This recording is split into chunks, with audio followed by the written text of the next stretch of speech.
Nih. Jadi kita mulai dengan akan membahas mengenai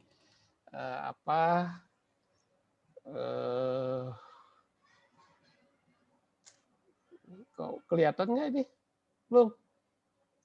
Kelihatan, Pak? PPT-nya udah muncul? Sudah muncul, Pak. Tapi di saya teh sebelah, kenapa begitu?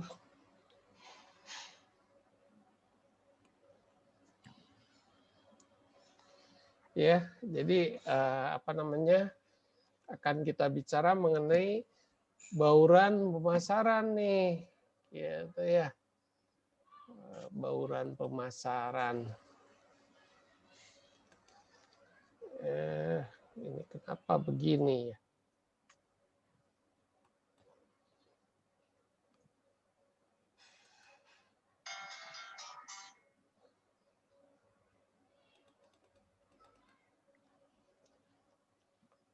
Oke, jadi kita akan bicara bauran pemasaran.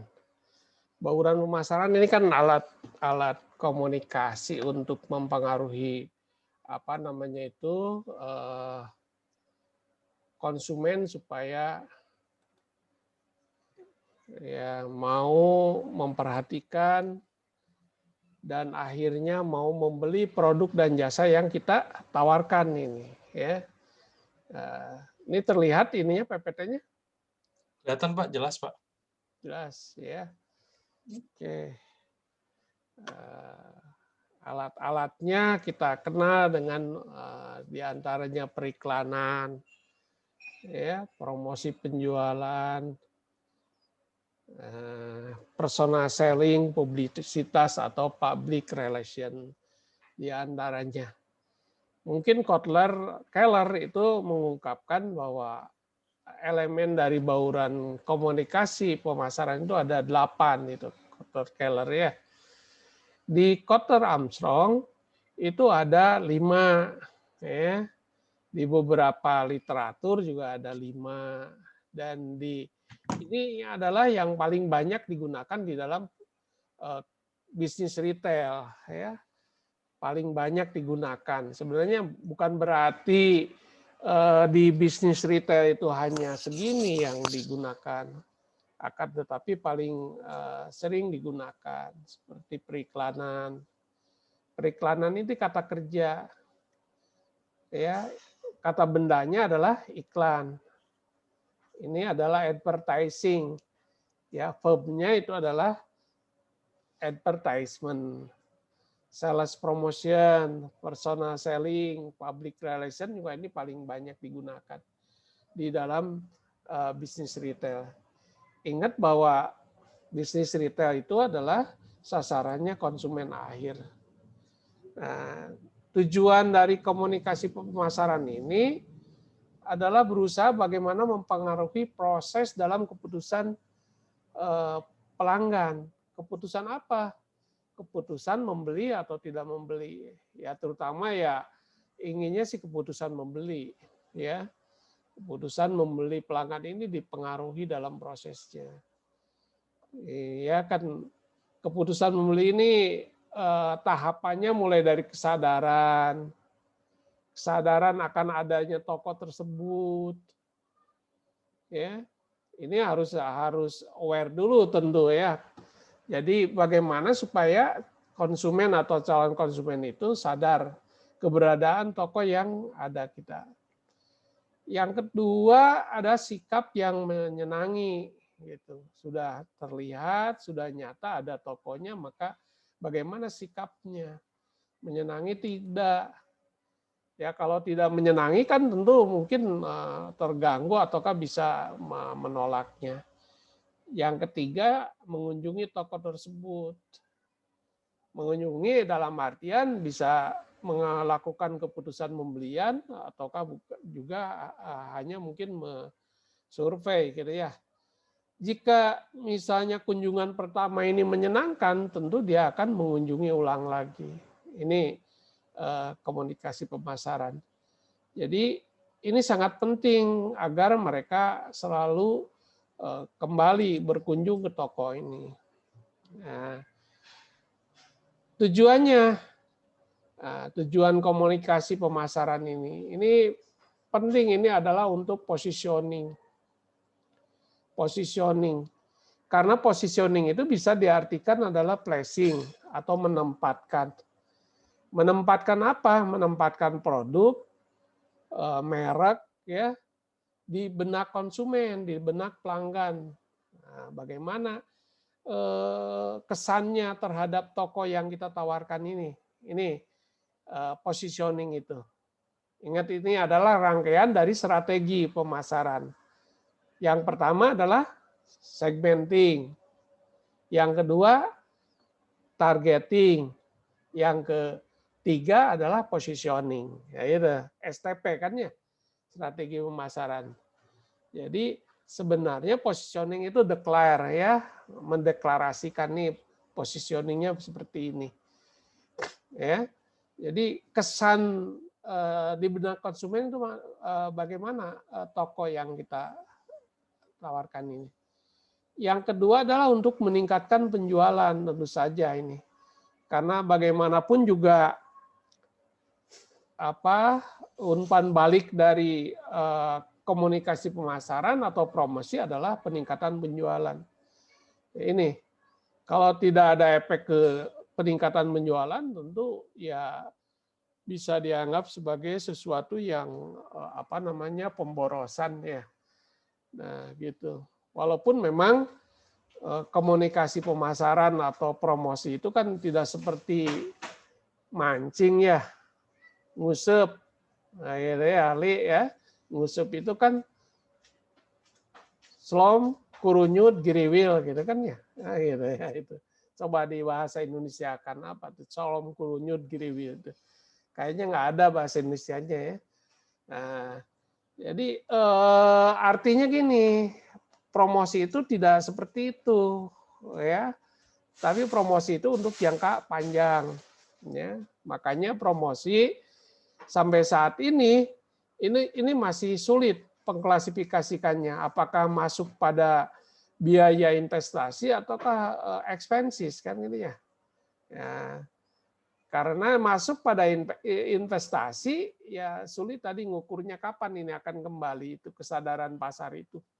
Meningkat penjualannya itu kapan? Tidak bisa diukur dengan ini, ya. Saat ini kan masih dikategorikan sebagai expenses, biaya.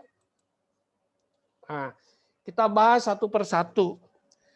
Ya, advertising. Advertising ini komunikasi yang sifatnya non personal yang disponsori oleh pihak ketiga, ya. Komunikasi non personal. Bahasa promosinya itu sering juga disebut dengan impersonal. Jadi ada dua macam, ada yang personal dan impersonal. Nah, ini advertising ini non personal atau sering juga disebut dengan impersonal. Advertising atau periklanan itu, karena advertisingnya adalah aktivitasnya, kan itu ya kata kerjanya. Sedangkan iklannya adalah kata benda. Nah, tujuannya ini mengingatkan, reminding, mengingatkan.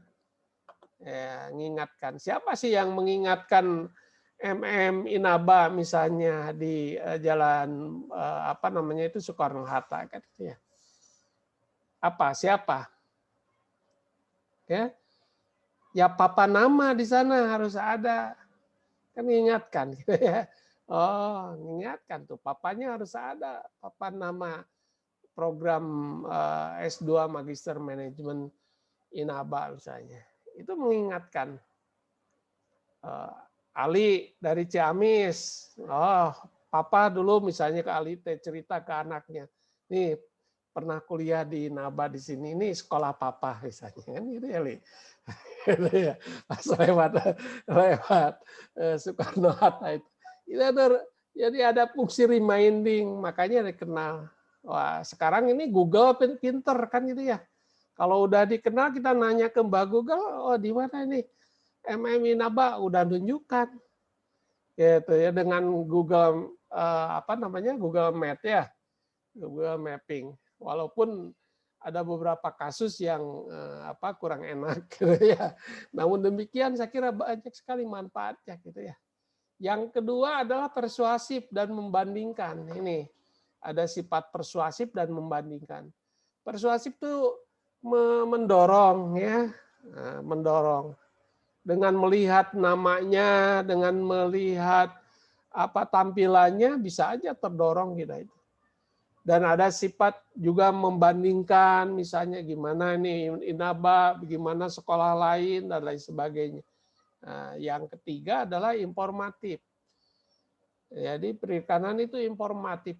Ya makanya iklan itu jangan panjang-panjang. Ya, yang mudah diingat, supaya informatif. Memberikan informasi yang jelas. Nah, ini ada 5M di dalam periklanan. 5M. 5M itu apa aja? Ada mission, money, media, message, measurement.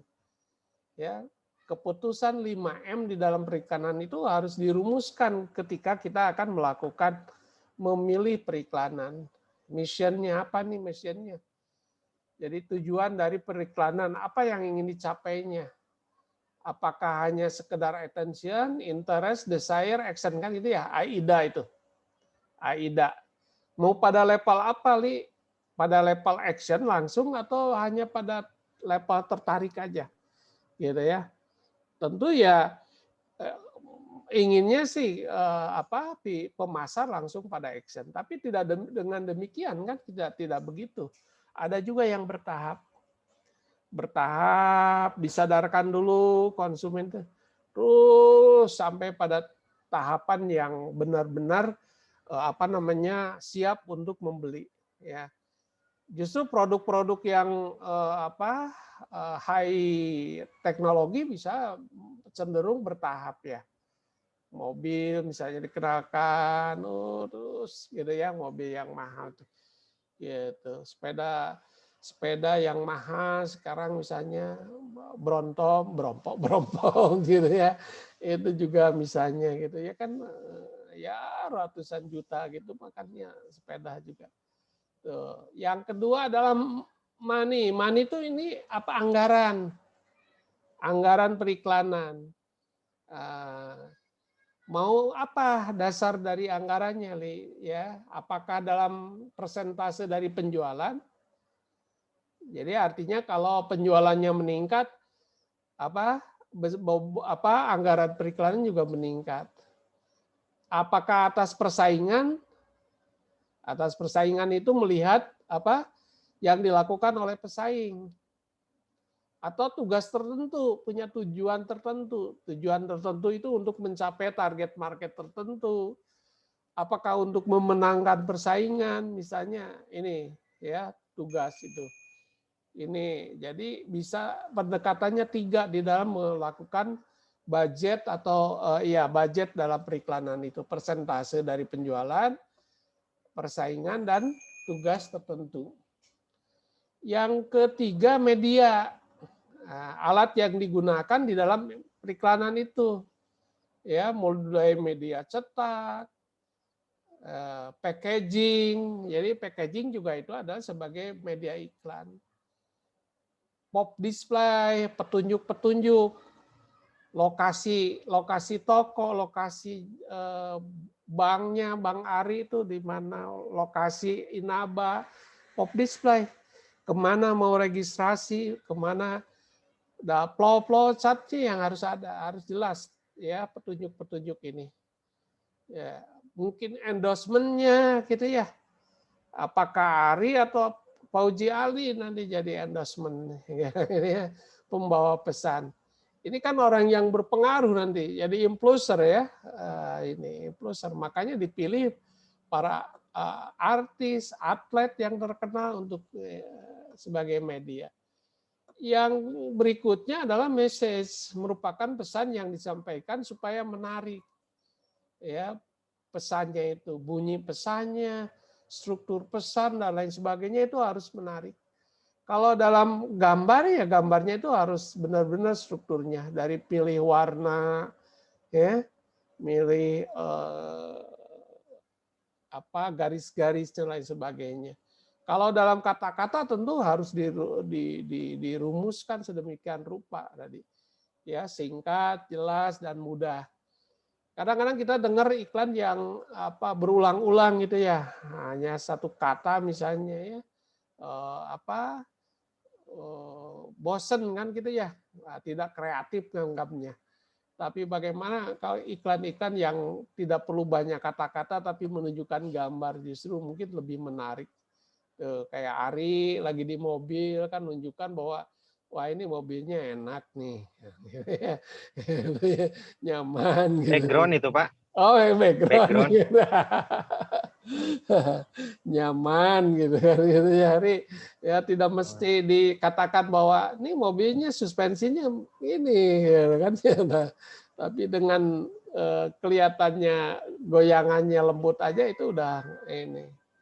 Oke, ya. Pak Uji yang goyangan lembut, Pak. Yang berikutnya adalah measurement. Nah, jadi ini adalah ngukur dari feedback dari iklan tersebut. Apakah pertumbuhan penjualan sampai pada bagaimana posisi top brandnya gimana ya, jadi top brand atau tidak. Ini 5M ini. Nah, ini pertimbangan di dalam memilih apa namanya itu memilih media. Nah, jadi pertimbangannya pertama, apakah sesuai dengan tujuan periklanan Anda? Apakah memang benar-benar mencapai target utama Anda? Apakah hemat ya? Nah, terutama kita memilih media itu ini harus cost effectiveness ya. Apa materinya, bagaimana naskahnya, dan siapa tadi modelnya yang akan kita gunakan. Gitu ya. Ini contoh bagaimana Piaggio ya dari Burger King gitu ya. Iklannya itu di dekat pantai nih ya. Gitu. Nah, ini juga bagaimana panduan merancang iklan. Jadi coba gunakan kalimat yang lugas, to the point. Rancang iklan yang sederhana namun efektif. Gunakan ilustrasi atau grafis bila diperlukan. Tampilkan produk terbaik Anda. Sertakan harga atau rentang harga produk-produk yang Anda tampilkan. Jangan lupa mencantumkan nama atau alamat kontak Anda pada iklan tersebut, ya, terutama kalau itu adalah usaha kecil misalnya ya, perlu diberi diberi alamat ataukah nomor handphone ya supaya bisa ngontak. Gitu. Yang kedua adalah promosi penjualan. Ya, promosi penjualan ini adalah insentif jangka pendek yang diberikan perusahaan untuk meningkatkan penjualan. Nah ini, ya sales promotion ini, karena sifatnya adalah insentif, ya insentif yang diberikan perusahaan kepada customernya, pada pelanggannya. Nah, makanya dalam bentuk sale, obral, diskon dengan pembelian tertentu misalnya, ya. Pada umumnya adalah quantity diskon. Demonstrasi barang dagangan. Nah, pertunjukan bagaimana cara menggunakan produk dan sebagainya itu adalah demonstrasi. Ada voucher, undian, kontes itu adalah media-media yang digunakan di dalam promosi penjualan. Jadi ingat ada promosi pemasaran, ada promosi penjualan, itu harus bisa kita bedakan ya, harus bisa membedakan. Jadi promosi penjualan itu adalah bagian dari promosi pemasaran. Gitu ya.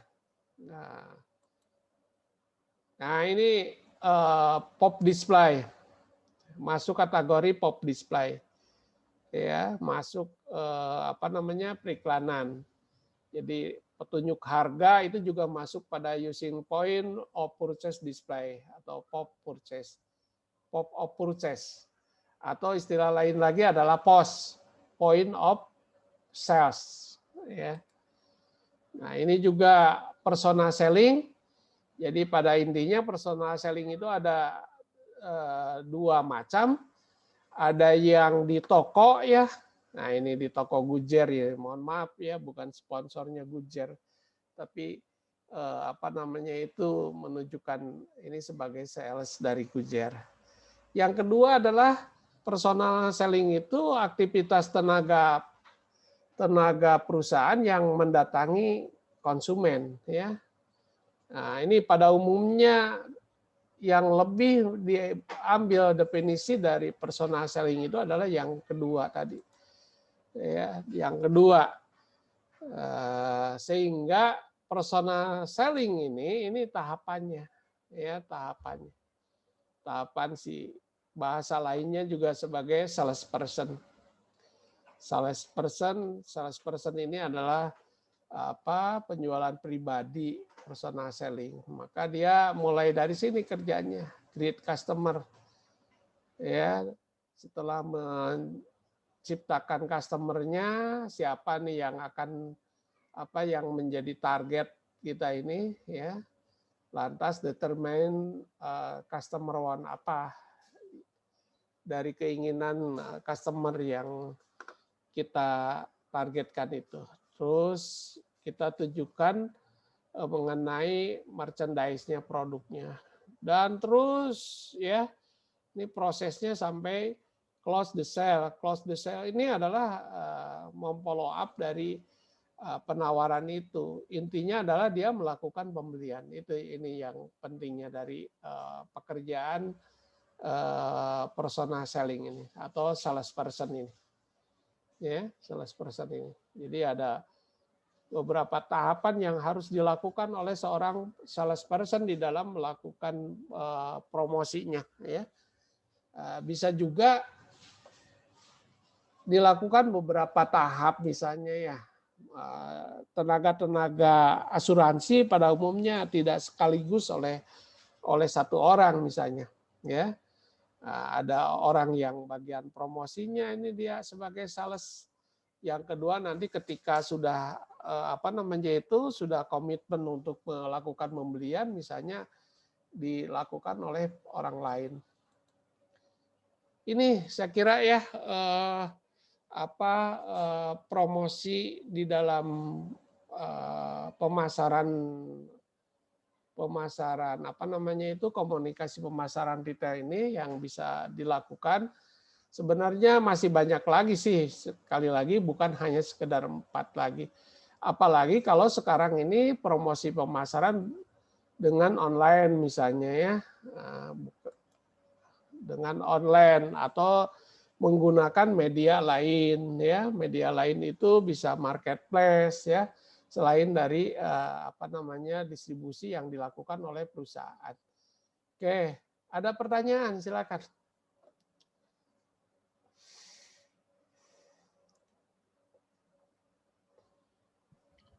Pak Ari, ada pertanyaan Pak Ari?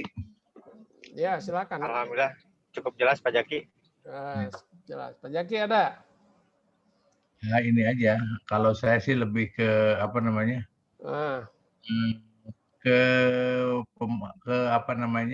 ke teknologi masa kini gitu Pak. Tapi kan Bapak dari UTS kemarin juga sebenarnya kan dibahas juga itu kan. Ya. Dengan kondisi, dengan kemajuan teknologi yang sekarang. Ya. Bagaimana dengan percepatan ilmu pemasaran itu sendiri, ilmu marketing itu sendiri dengan teknologi hari ini itu aja akselerasinya. Wah, iya. Baik, Pak Jaki, ilmu marketing itu ilmu yang paling dinamis, Pak Jaki. Ya. Jadi ilmu pemasaran itu ilmu yang paling dinamis.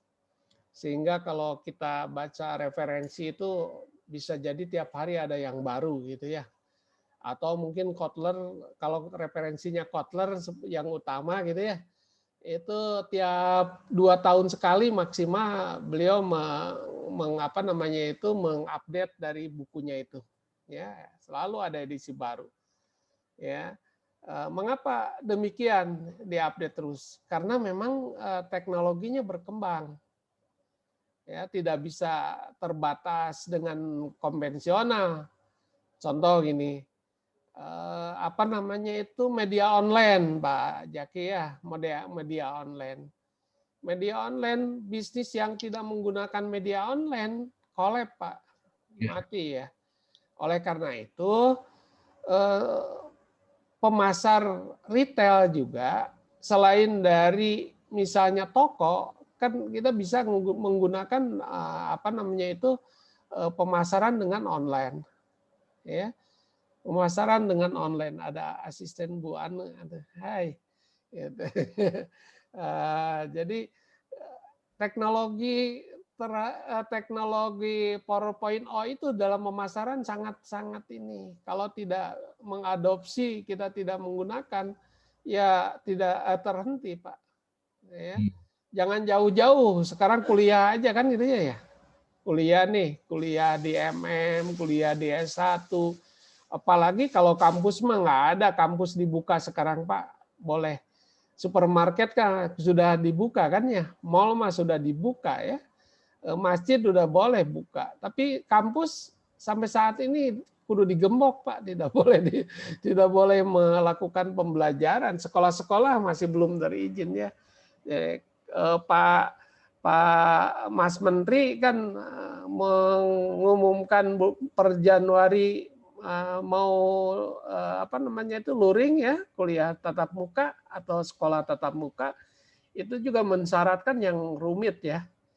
Kalau menurut saya rumit, itu kan harus banyak persetujuan dari pemerintah daerah, persetujuan dari orang tua wali dan sebagainya. Wah, gimana ya Bu Ana ya sekolah ya. Apalagi kalau daerah-daerah yang sekarang Bandung sedang merah lagi ya, zona merah, mungkin akan sulit memperoleh izin gitu ya. Karena apa? Karena risikonya bagi lembaga pendidikan ya, kalau jadi klaster ya harus nanggung ya, istilahnya kan gitu ya. Harus nanggung biaya untuk berbagai tes gitu ya. Ya tidak mau kan gitu ya. Nah, lebih baik online.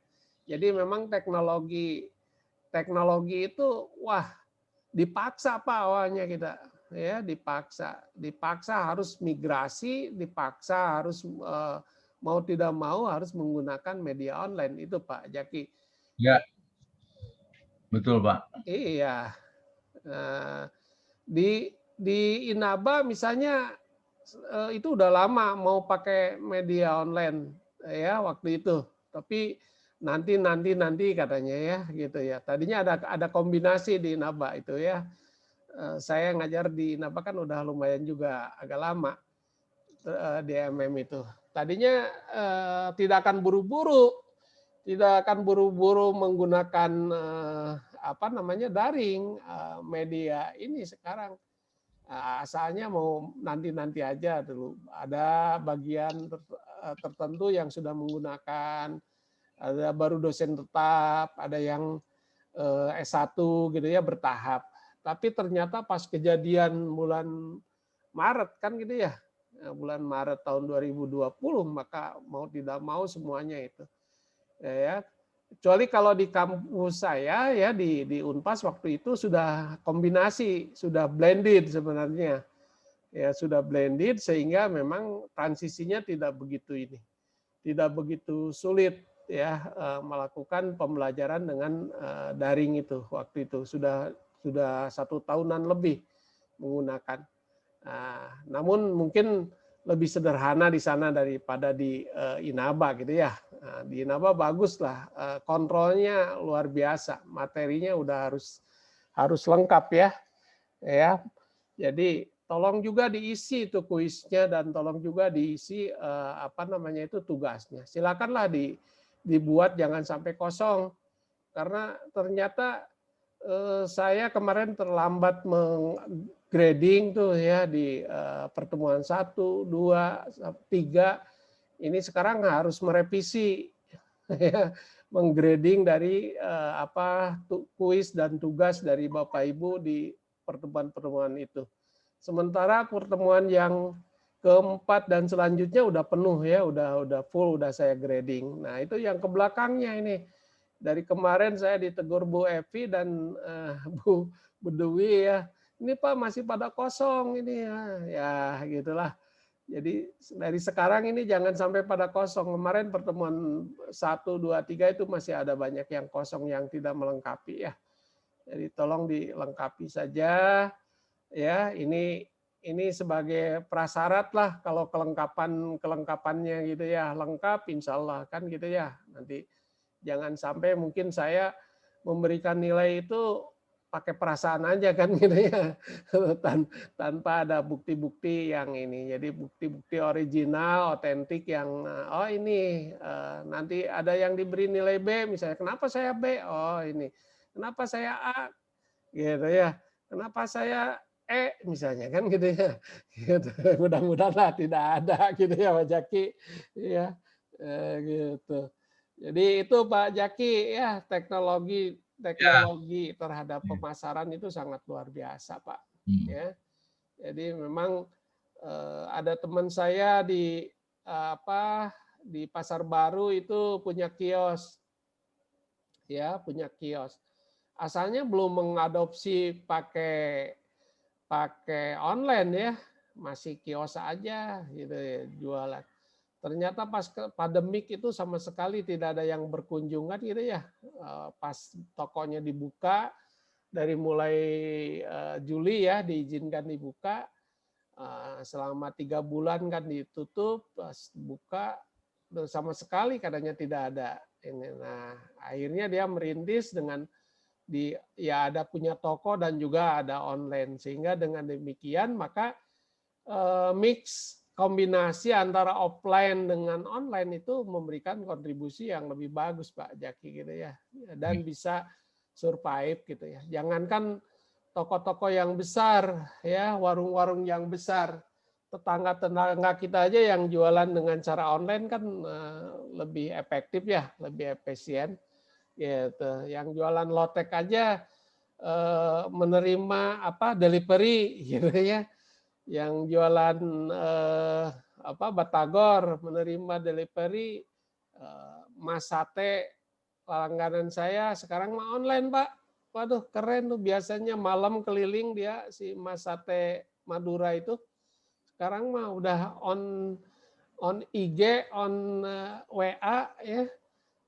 Setiap hari dia mengupdate statusnya dan menawarkan produknya untuk langganan-langganannya, dan dia proses di tempat dia gitu, nanti di delivery itu Pak Jaki. Mangga Billy Ayadi.